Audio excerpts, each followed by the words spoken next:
Never run out of battery again with the INIU portable charger, the slimmest 10,000 milliamp hour power bank that keeps your devices charged on the go. Stay powered up wherever you go. Click the link in the video description to shop now on Amazon. Welcome back to PC Gaming Pulse. I'm your host today, and we're diving into a new game that's been making waves in the gaming community, AI Limit.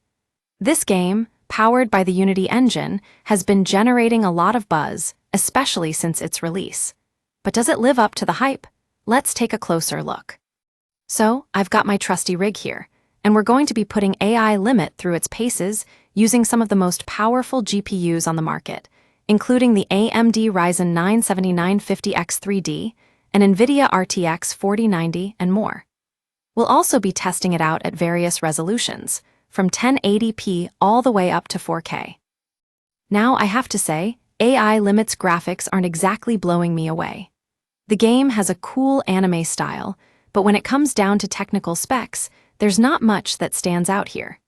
Textures are okay-ish, and while the environments feel a bit basic, the main character and enemies look great, but not necessarily on par with what we've seen in other Souls-like games. But enough about graphics, let's talk performance.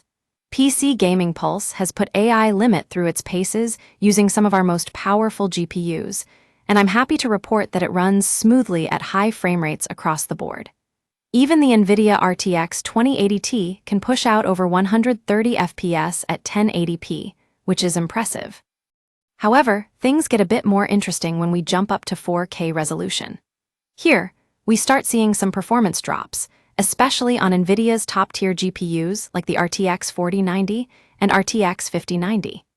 It's worth noting that AMD's Radeon RX 7900 XTX holds its own in this title, performing similarly to the more expensive RX 9070 XT at lower resolutions. Now, I want to mention one thing that did catch my attention. AI Limit suffers from some major traversal stutters. These are noticeable jitters in movement, especially when navigating through environments. While it's not a deal-breaker by any means, it's something that may annoy some PC gamers. So what does this mean for you, the gamer? Well, PC Gaming Pulse has got you covered.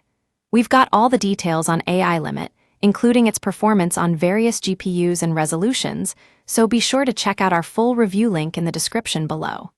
And if you're feeling frustrated with traversal stutters like I am, don't worry, there are ways to reduce their impact, like locking your frame rate to 60 FPS or 120 FPS.